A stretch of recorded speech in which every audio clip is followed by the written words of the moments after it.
Morning, good afternoon, or good evening, depending on where you're joining from today. Thanks for joining our special live stream today, where we're doing this at a non-traditional time. We usually do these on Tuesday mornings, but we decided to do a sort of a midweek, midday sort of live stream here today. So thanks for being here. Our topic today is digital transformation in sports and entertainment, which is something that's super exciting because we've never discussed it on the podcast. And like many of you watching, hopefully you love sports and entertainment as much as I do. So it's going to be fascinating to tie two of my loves together here, which is technology and sports and entertainment. So it'll be cool to exactly. Yeah. And I'll introduce our guest here in just a moment that's joining me from the world of digital transformation and sports and entertainment, who knows a lot more about sports and entertainment than I do. But before we jump in, a couple logistical things. First of all, we are recording this live, obviously. So any questions you have, please drop questions in the chat. So we've opened up the chat here. We can see everything that's being discussed in the various platforms we're streaming to, which includes LinkedIn, YouTube, Facebook, and Twitter. So be sure to drop any questions you have in the chat along the way here. Secondly, we're going to use this podcast as part of our Transformation Ground Control podcast. So you're part of the live production of that podcast. We'll edit this. We'll add some stuff to it. And you'll see this in a few weeks come out as a formal episode of Transformation Ground Control. And then last but not least, I'd love to hear where the audience is joining from today. So if you don't mind just dropping in the chat what city and country you're joining from today. I imagine we're probably going to have, hopefully we have some people from the U.S. here, not because we don't want people from other countries, but because we're going to talk about American sports to some degree here, I imagine, because my guest and I are both here in the U.S. But regardless of where you are today, I'd love to hear from you. And also this topic will be relevant wherever in the world you are here today. So again, the topic here today is digital transformation in sports and entertainment. And joining me today is the CEO of a company called Evolving Tech, Torsha Perry. So Torsha, thank you for being here today. You're welcome. Hey, guys. Glad to have you here, and first time guest here, and excited to have this conversation with you. And we crossed paths on, I think it was Instagram. Yeah, I think it was Instagram. And you were posting stuff about technology, and I saw some stuff about technology, but then I saw you posting stuff about sports and entertainment. And then I realized, what does she do? She's all over the place. But then I realized, she does technology in sports and entertainment. Sports and entertainment, yeah. So that's how we got in touch, and have been in touch for, I think, a few months now, maybe a little bit longer. But this is the first time we've had a chance to meet and do this interview. So thanks for being here today. Tell us a little bit about yourself and about Evolving Tech, if you don't mind, just start out. Thanks for having me. And hello, everyone. I am CEO, as Eric mentioned, of a company called Evolving Tech, and our specialty is technology in the sports and entertainment space, and that is so broad.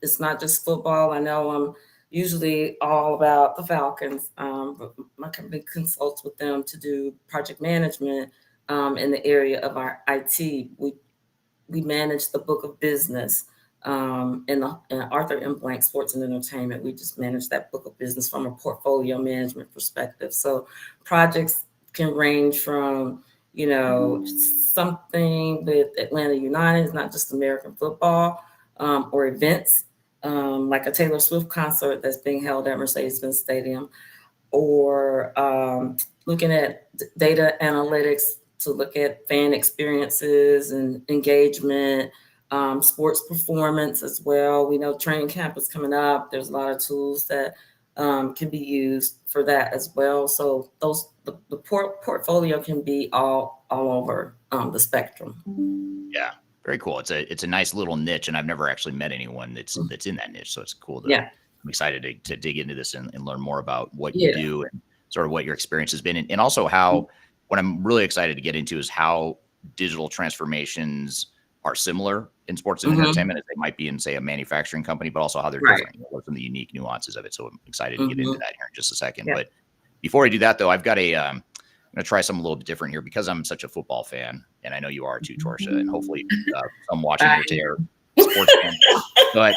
So I've got a book here, and I've got several copies of this book, but I'm going to give away a couple copies here with a trivia question. I'm going to sign this and send it to whoever can get this question right first that's watching us live here today.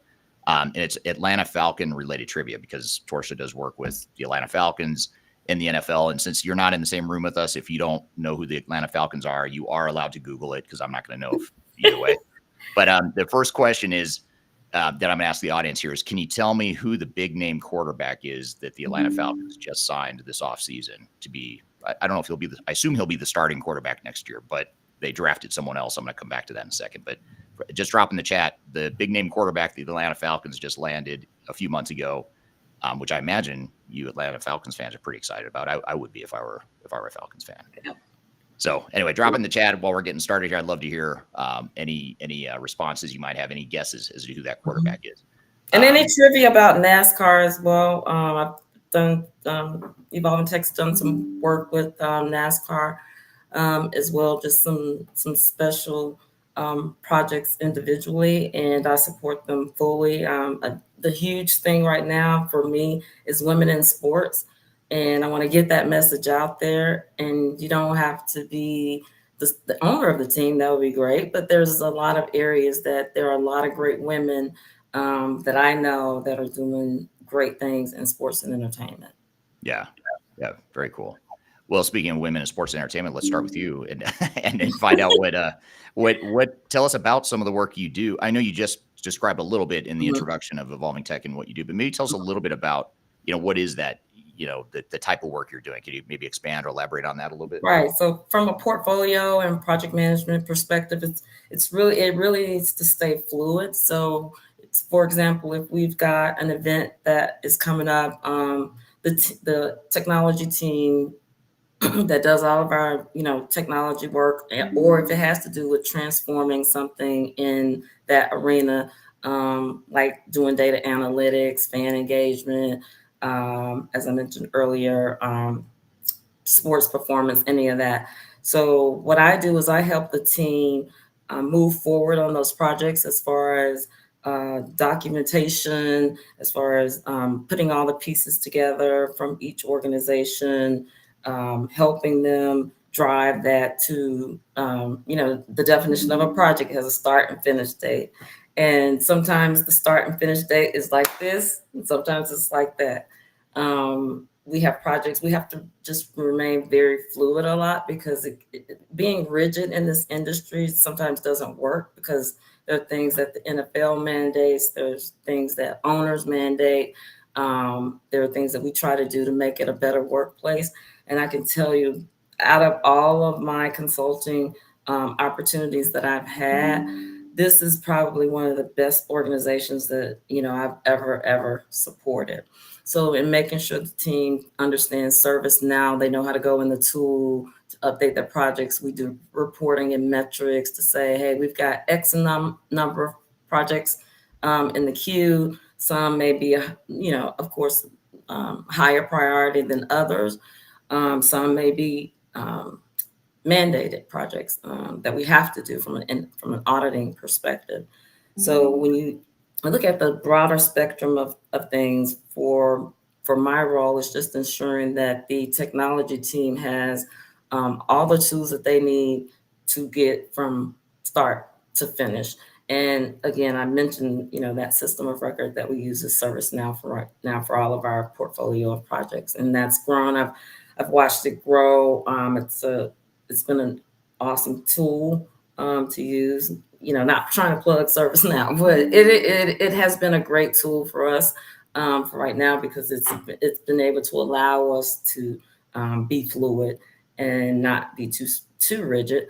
It's not perfect. We don't have a really rigid methodology or process, but it's the way the team collaborates together that we move forward. And I think that's the awesome thing for me, is that because I came from consulting firms that were very, very, very, very rigid, and having Evolving Tech come in and support them, and it's a lively environment.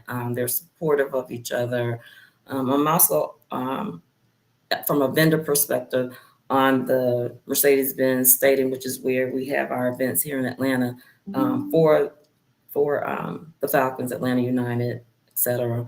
I'm on the Diversity and Inclusion Council, and that's really fun. They really care about inclusion of everyone.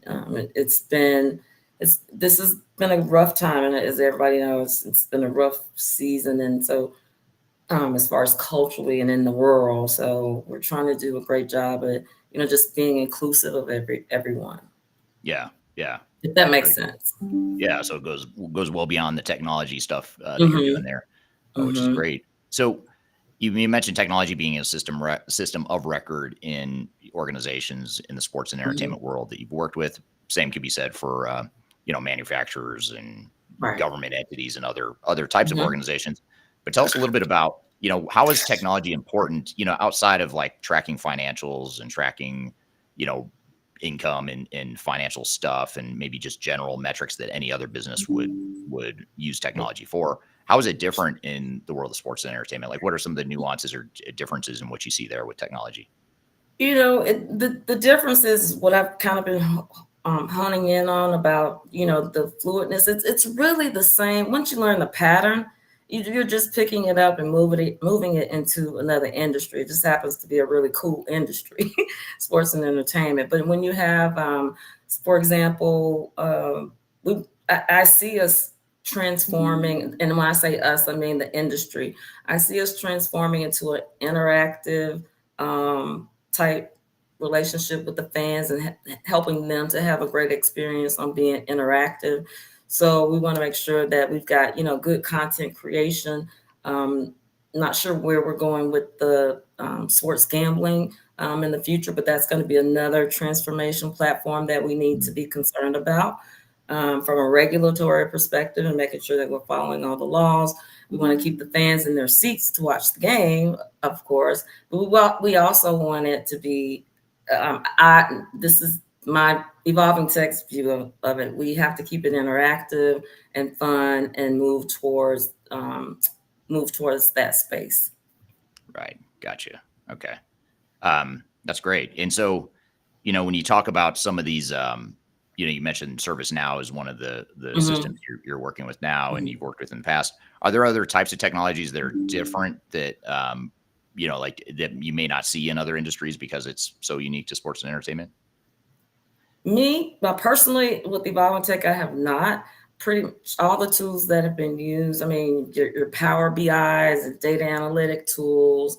There are probably some tools, and I've been working on looking at tools that do sports performance.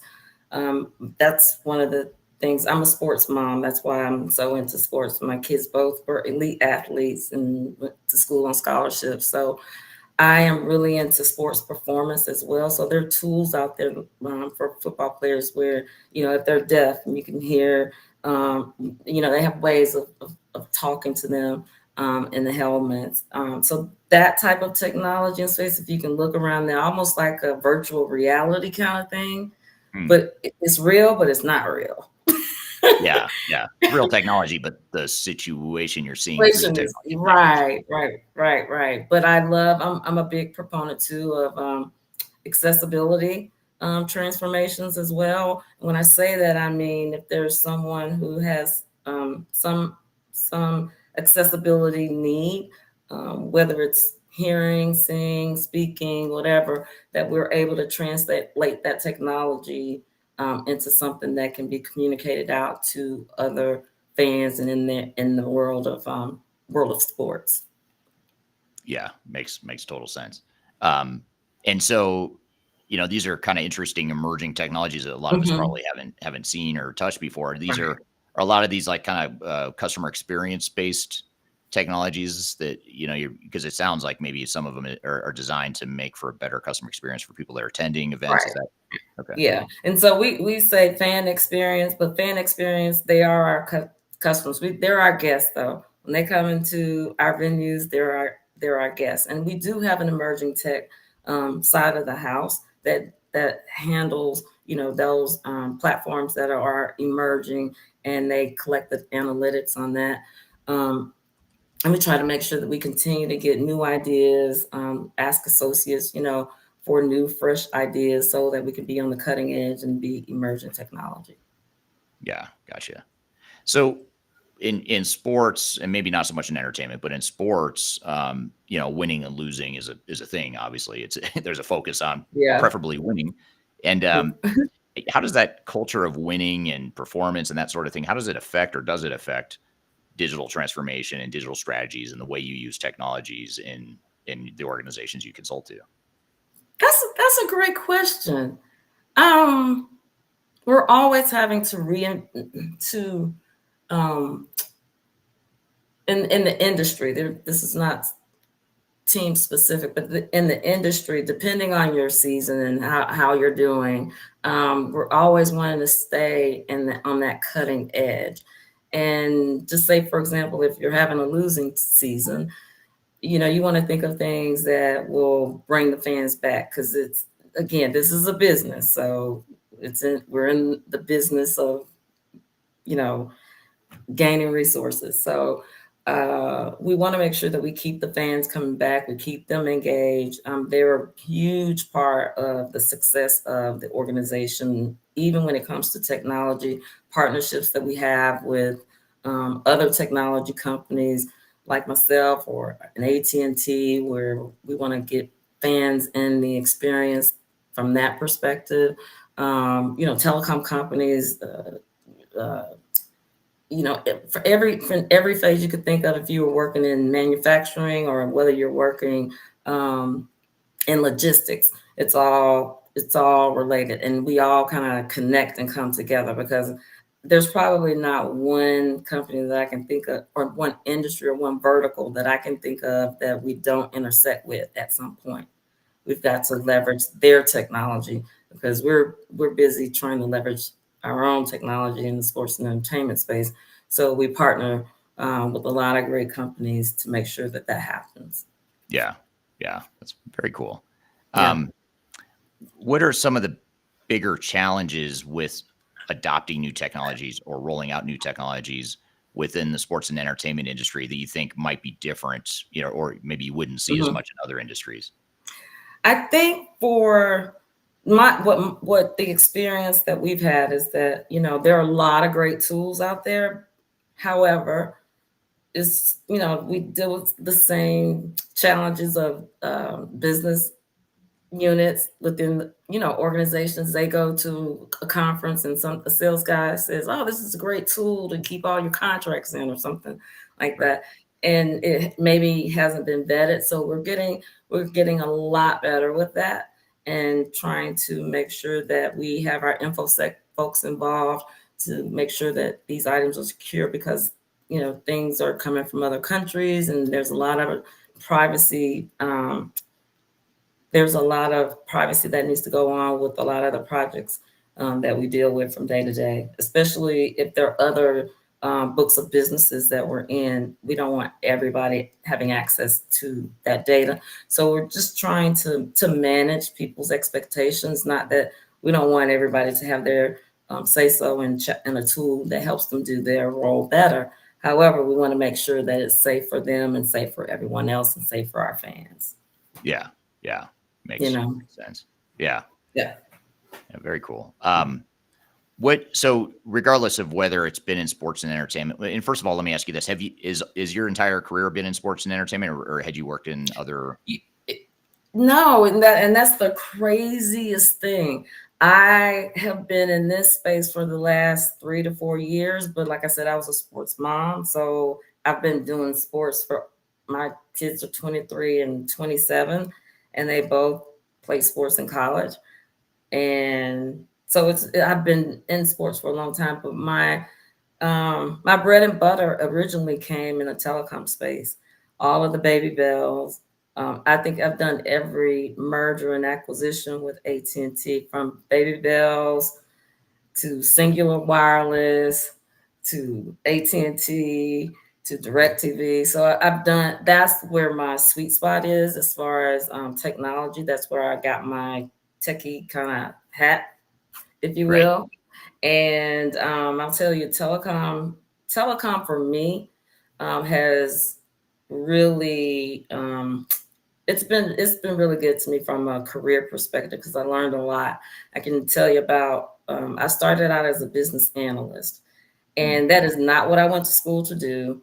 I didn't, but the money was good in the early 2000s, 1999, 2000. It was really good. So I started out as a business analyst, and there was this guy. His name was Don Little Liberty. I'll never forget Don. And he would take my requirements. We used to write "we shall." I'm dating myself now. Right.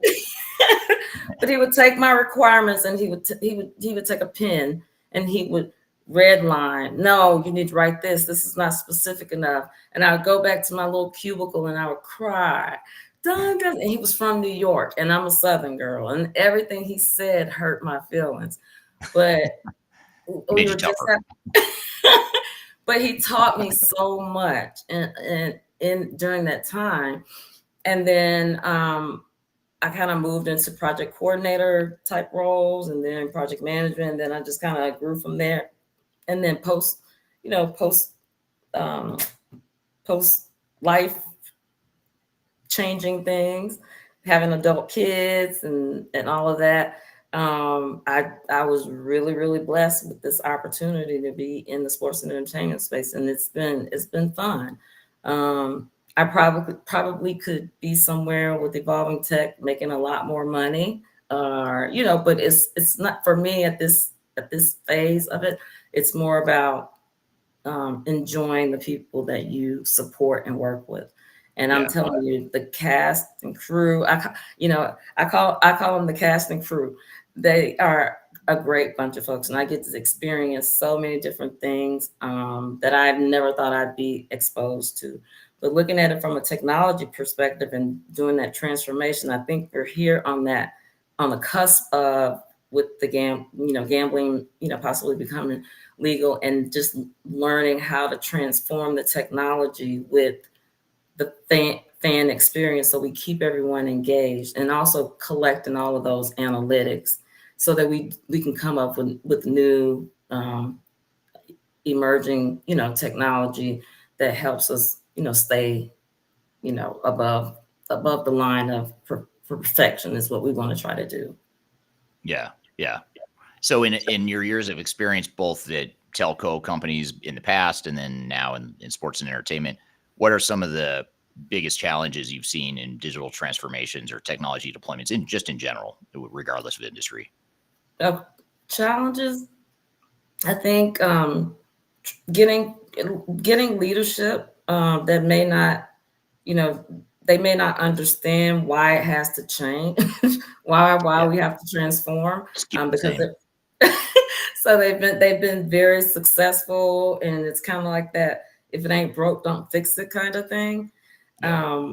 But we have to be set. That's what I love about all my Scrum Masters and the Agile methodology. It's not really something that I dive too deep in, but they really do a great job of getting that leadership, um, or helping leadership understand why we need to transform so that we can get to this point in whatever space you're in. So I think that has been a challenge that I've seen across the board. I don't think there's a lot of infrastructure. There's a lot of changes that happen with that. There's a lot of even even from a construction PM perspective, because you've got your brick and mortar, so to speak, with like for example Mercedes-Benz Stadium. There's constant maintenance from a technology perspective, IPTVs, wiring that needs to happen. There's a lot that goes into this space. I and that it's there's few people that know how to do it, but there's a lot that goes into that. So Mm. anything from your telco that happens, we're moving away from office phones and desk phones. I mean, everybody's going, with Teams or some other tool. So a lot of that infrastructure has to happen, and there's a lot of great folks that understand how to implement that from an infrastructure perspective. Yeah. Yeah. And when it comes to implementations, then, I mean, what do you think are the most important aspects to be successful? When you're going through these projects now in sports and entertainment or any other industry you've worked in, I mean, what have you found to be those repeatable keys that no matter what Mhm. situation you're in, you need to do, You these quick need to do that. thinking? And I have to. I mentioned the analyst story what I was telling you about, the guy that redlined all of my Don, requirements. We his name is also Don. Don, we do an awesome job as well of getting requirements that are very clear, um, and making sure that we understand what the ask is. We Mhm. understand but if that truly is a need and it needs to be prioritized appropriately, we do a really good job of doing analytics work and analysis work so that we understand what the rest of the team has to do to pull that all together. Gotcha. So Mhm. requirements, understanding the ask and the future state that what you're trying to get Mhm. at, that's a Yeah. big one. What Yeah. Looking about from a people perspective, getting people on board? What are some of the best, what's a strategy or two that you found to be the most successful in that arena or that regard? getting people on board. I call it herding cats. Right. It is like herding cats. So I think what has worked for me personally as a single consultant, and also just having evolving tech, being the CEO of that company. I think building relationships with people, and this is mental health awareness month. So that's a great question. It's a great lead in. I think that what has been successful for me is building relationships. It's worked for me for 3 decades. I try not to say we've got to go out and eat lunch all the time, but Right. it's just to say that we respect each other's roles and we respect our capabilities, and you keep those relationships going Mm, um, in a positive manner. I think the challenge with some people sometimes, if you're going into a new organization and if everybody's got great ideas, like I'm like great ideas, but you kind of have to learn the lay of the land first, know what the current state is, and then see what works for everyone from a relationship perspective, and also just from what they do, understanding what they do. Is this going to make their job a lot easier, or is it going to complicate things, or will it impact the business? Well, if I implement this, is it going to shut everything down? I always used to tell folks, if it's going to shut the business down and we're going to lose money, then we need to address that immediately. So yeah. just being sensitive to that as you're transforming or bringing new tools and systematic things on board. Yeah. Yeah. Yeah. It's good stuff. Makes sense. And you've covered two really important threads there with the people side of things and building the relationships and Hmm. getting them on board, but also the operational side of things, which is the requirements definition that you've Hmm. talked about. What about in the world of PMO and the program management? I know that's something you're doing now and you've done in the past. If I'm an aspiring project manager and I've been tasked to take on a big technology initiative for my company, what kind of advice would you give from a PMO chair? I think there are two key qualities that have helped me become successful. One we just talked about is building relationships, and then the next one is always educating yourself on the latest and greatest technology. I'm a woman of a particular age. I remember coding, when coding you were doing it by hand. Now basically you don't really have to think about all of that, but just staying on top of the technology. I think you don't have to know it. I'm not a developer. I always tell people I know enough to be dangerous. Right. I know enough to be dangerous, so I can translate that to the developer, but I can also talk to the business and understand what their needs are and translate that back and forth. And I think those are two of the key areas that I would say if you want to be successful in any project management role, and whatever methodology you're going to use, you've got to stay on top of your craft. A lot of people ask me, should I get a certification? Should I not get a certification? I have my opinions on that. Right. I mean, I was the Rita Mulcahy of the world back in the day when we were getting our certifications. But I, for me, um, having a master's degree in strategic leadership, um, I don't focus too much on certifications unless there's something that's really needed, like from a government perspective, um, or it's a client requirement. You know, Right. But you yeah. you don't feel like, from your perspective, in your opinion, having a certification per se makes you a sure success or is going to Right. make you more successful That as the other. yes. Yeah. Yeah, I yeah, tend to share that yeah. same I think share I that think same thing. I think experience speaks for itself. And I had a CIO years ago that used to tell me, just focus on delivering. Don't focus on the politics of everything. Don't focus on knowing too much about the technology because that's not your wheelhouse. But you need to know enough to understand for the conversation. Um, so yeah, and that just goes across all industries. Yeah. Yeah. So when you look to some of the technologies you're seeing in the space right now, like you talked about the augmented reality, you've talked about Mhm. ServiceNow, you've sort of alluded to some specific types of technologies you're working with these days. What are you most excited about when you think about the technology landscape right now and the ability to improve or change businesses throughout the world? What are you most excited about? I am most excited about the augmented reality. I think it's going to be really cool. It'll be a really cool technology to get space to get into. At the same time, we've got to not make it too cool at some events because we want the fans to have a to stay in the seats. We Yeah. want them to enjoy the concession. We want them to. They need, what do the kids call it, merch now. They don't call it Right. merch. Right. We want, we want them to be engaged and we want them to enjoy. But I'm excited to see how that's going to emerge. Yeah. Yeah. And it seems like you guys are probably ahead. It would make sense that We sports and are. entertainment would be ahead of the game in terms of We are. augmented reality. Yeah. And yeah, there's some companies out there that are starting to use like the metaverse and augmented reality to do business to business type stuff. But Mhm. but the case studies or use cases of it are so limited, because Yeah. it's not as obvious how you might use that Right. technology in most business settings, but in a highly um, consumer facing event Hmm. experiential type of industry like sports and entertainment, I can see how that would be a pretty big deal.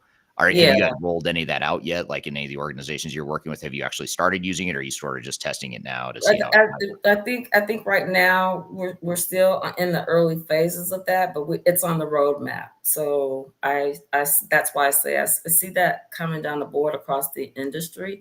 We've got some robotics, that we're using.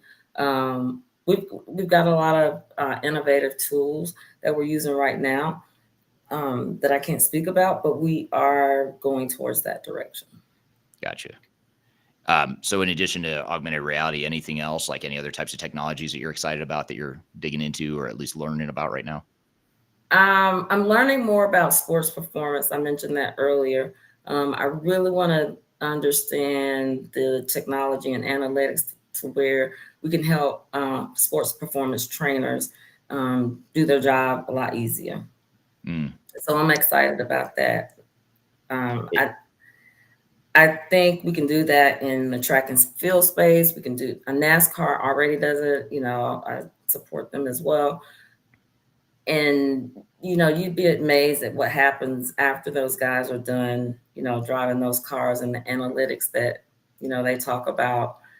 After the race or the following week to say, hey, well, his head went 3 centimeters back this time when he came around at this track. But I mean, it's very mm, detailed, and the cars are broken down.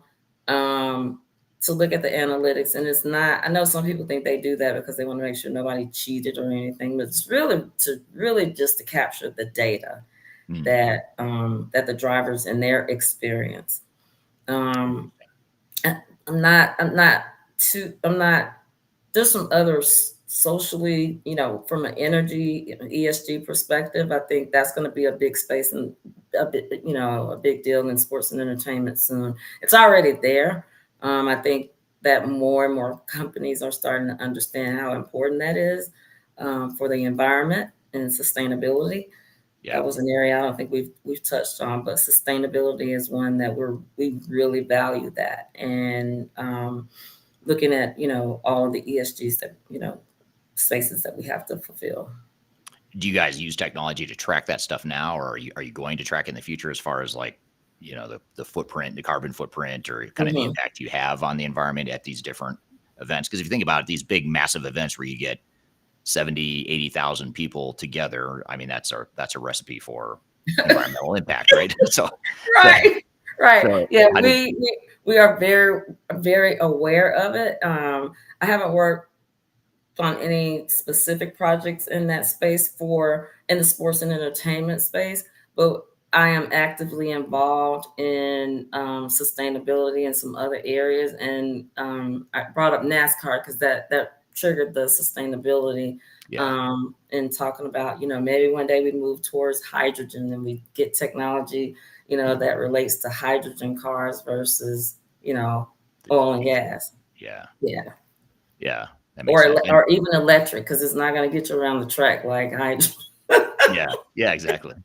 Well, I think too, a lot of organizations, because here in the US, ESG it doesn't have the same traction or the same, Yeah. importance yet as it does like in Europe. Hmm. And in Europe, they're already regulating it. They have already got requirements that I think are going into effect next year in 2025, where companies over a certain size, which would include, most of these big sports and entertainment companies that Hmm. you've worked for, if Yep. they're over a certain size, they have to be tracking and reporting what Hmm. their environmental impact is. And so they Right. need systems to be doing that. So it's good you guys are thinking about that, because I think it's only a matter of time before, like it or not, US is going to probably have some regulations Right. like that. They'll probably Right. follow. I imagine they'll Yeah. follow the EU's lead on that. But that's interesting you guys are thinking about. Especially, I hadn't thought about the NASCAR thing too. Like, you not only do you have tens of thousands of people in one place, not destroying the environment, but impacting the environment. And then you get cars that are using up all this Hmm. fuel. And so Right. I can see how that, it might be a target for, let's make sure we can track that stuff and show improvements and all that good stuff. Right. So we have, at Mercedes-Benz Stadium, there's, we recycle, we try to, do as much as we can in that space. And there's, I'm sure there's a whole bunch of really, really smart people that know all about ESGs. I just went to a conference a few weeks ago, with another business, or another partner, and it's amazing how much information is out there. I don't think people really understand how important, reducing your carbon footprint is, but it's true. It truly does impact the environment. And I'm glad you said it that way, because I don't want people to look at it as we're, hurting the environment, but it is impacting the environment. So we just need to change a few things, Mhm. that really aren't that big of a deal. It's just being aware of our carbon footprint Yeah. and putting Yeah. back into, again, the ESGs. Have you been to Ball Arena in Denver by chance? Mm-mm. So where the Denver Nuggets play here, who are in the playoffs right now, go Nuggets. But when you when you go to the Ball Arena, which is owned by or sponsored by, Ball Aerospace, they make Mhm. aluminum, and so all the cups, anything you use there is recyclable aluminum. So they've made a huge push at Ball Mhm. Arena. Partly, Mhm. I think some of it is self serving for Ball, because they're producing all the aluminum that gets used at the arena, but they also recycle it all. And they've got people like standing out front where they collect Mhm. the The cups from collect. you Yep. and recycle it, on Mhm. your way out. So I can see how big sports players are, like yourselves, and even here in Denver, throughout the world, how they're making a push into ESG, Mhm. for sure. For So I'll be sure. interested to see how technology, affects that, or Yeah, might and have an impact in the future. I really want to see how we pattern what the pattern that the European pattern right now, and how the states either mimic that, or there's some tweaks that we have to make here and there, here in the States. But I think we've got a good model, from Europe. Yeah, yeah, for sure. Yeah, no Mhm. point in recreating Yeah, it look, how yes, bad. as I call it, rinse and repeat. Right. Yeah. Yep. We have so at Third Stage, our consulting company, we use a business process management tool that we Mhm. license from another company that's European based.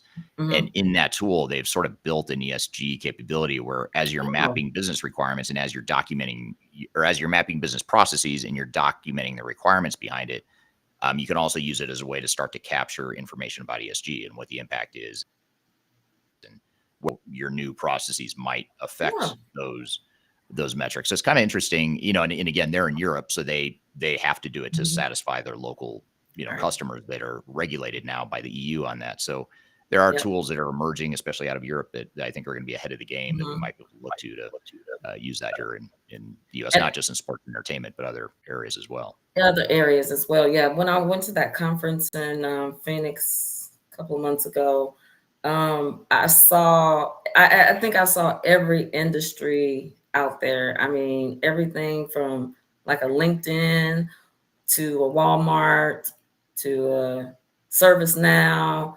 I mean, there were so many areas that this impacts. It's just like every area could use, every area could leverage having what you just said and having that tool to integrate the metrics to figuring out, your ESG.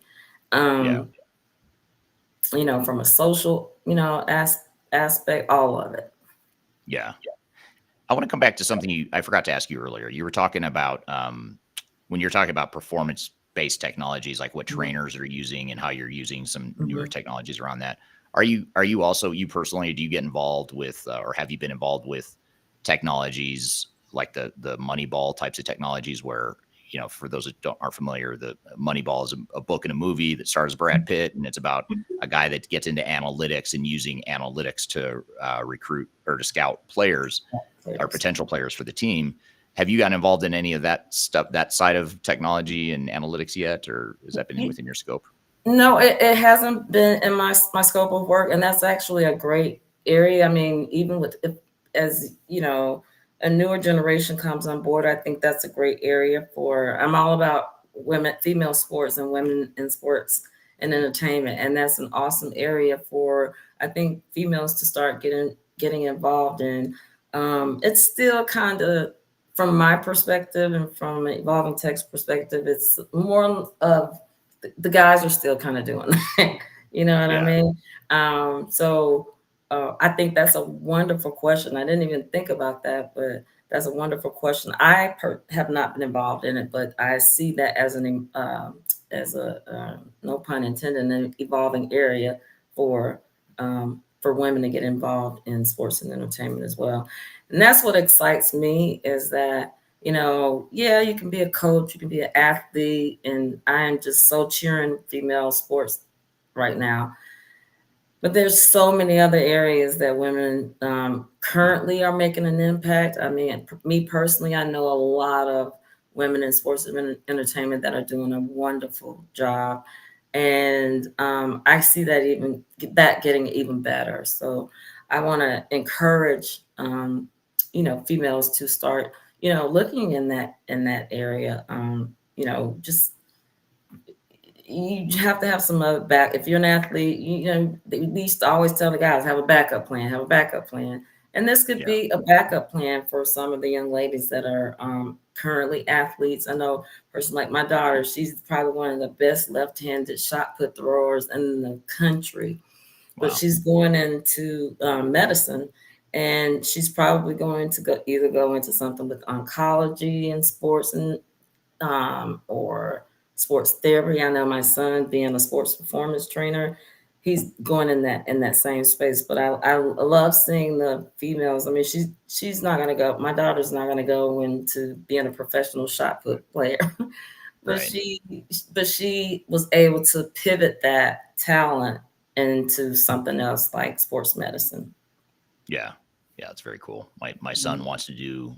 My older son wants to do sports management, so that's what he's hoping to go to school Mhm. for. And Yeah. he's actually excited to watch this interview, which he Yeah. never watches any of my interviews, but this one he wants to watch Yeah. because you're on here today to talk about this topic. So That was one of the areas that I kind of want. I wanted to be what was that? Jerry Maguire. yeah, Show me the money. yeah. I You wanted wanted to to be be an agent? Jerry. I wanted to be an agent, and I know some great agents as well. But I didn't go in that area. I've been looking at folks who are following that path, that career path. I mean, some folks will tell you you have to get a law degree. That's the only way you can be a sports agent. And some folks will tell you you don't. But that's something that they would need to research, and like you said, getting the education in sports management and affiliating yourselves with that, with organizations that are in that space. Yeah.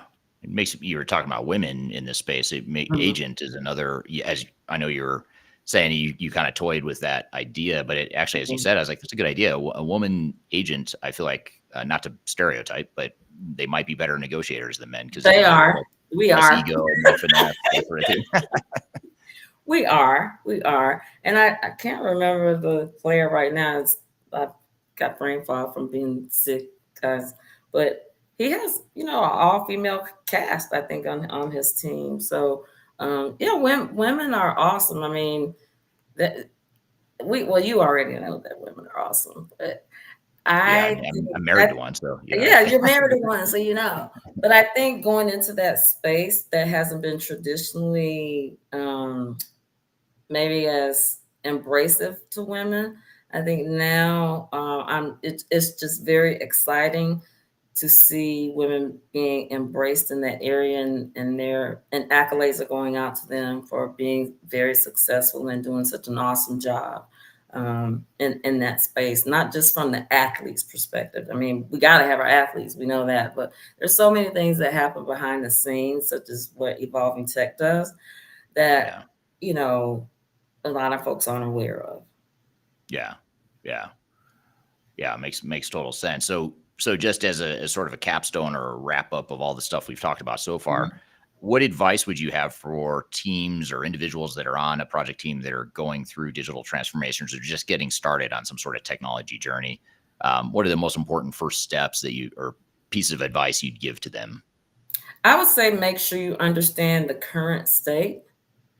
Just understand the current state, and then start building those blocks. I'm breaking it down for folks who are listening to this that may not know the terminology in the industry. But you learn that current state, and then you move into your future state.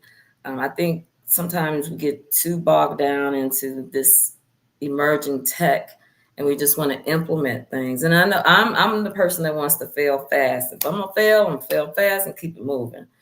But I think we do need to take some time to groom and understand the current state so that we can move to the emerging tech side and the digital transformation side. Yeah, Um, I think that's key. yeah. Fail fast. So taking more of that agile Yeah, approach. Don't overthink it. Don't. don't I mean, overthink you it. do want to plan, but you don't want to plan But for yeah, years and years. yeah, and trust me, I'll be planning something forever if I was allowed to. So I have to really manage that. But to me, in my experiences, understanding that current state and understanding it quickly it has been more successful than over planning something. Yeah, yeah, makes sense. Well, that's sound advice. How can people connect with you, learn more about you, learn more about your company? What are the best ways to stay in touch with you? My website is evolvingtechworld.com. And then on social media, I am Evolving Tech. Okay, So just reach out to me on Instagram or any of the platforms, and or go to the website, send me an email, Torsha.Perry at evolvingtechworld.com. cool. All right, sounds good. This Well, thanks is for being fun, here, Torsha. Eric. This This is was really really fun. Thanks for fun. Yeah, it was a lot of fun, and yeah, this I appreciate you being here today. No problem. Thank you. And thank you for all that you do in the digital transformation space. I just really want to say that I haven't met you in the physical, but I've bounced so many ideas off you on tools and processes and how do you think this should be handled. And you've been just a wealth of knowledge. You're like a walking chat GPT. Oh, nice. That might be the nicest compliment I've ever gotten. So thank you. I appreciate one, that. of, one of my good friends, she calls me a walking motherboard, but you are a walking chat. What a But good duo, though. Motherboard, ChatGPT together. I mean, yeah, you like we can do it conquer all. the We can world. rule the world. So Exactly. yeah, I just wanted to say that before we ended the session and say I really thank you and thank you for your contribution. I know a lot of times the IT stuff isn't the sexy part of things, um, but in the world that we work in and we maneuver in, you're awesome. Oh, thank you. I appreciate that. That's very kind of you, and I appreciate you being here. I mean, it's people like you that add all this content and knowledge, and I'm just learning from you. And now, when I go do another video, I'll take some nuggets that you've given me today, and everyone will give me the credit. So really, they should be giving you credit for some of the stuff that I'll talk about in the future. So yeah, Uh, thank you for well, being here. this Really appreciate it. Thanks to the audience for joining here today. And just a reminder, this podcast will get edited and polished up, and then we'll add some additional content to it, make it part of our Transformation Ground Control podcast. Comes out every Wednesday. There's new episodes. You can go to transformationgroundcontrol.com to learn more about it. Thanks to the audience for being here today. Great to have you here. And we will see you next time in our live stream. So take care, everyone, and have a great week. All right. Talk soon. Thanks, Eric. Bye-bye. Thank you. Bye.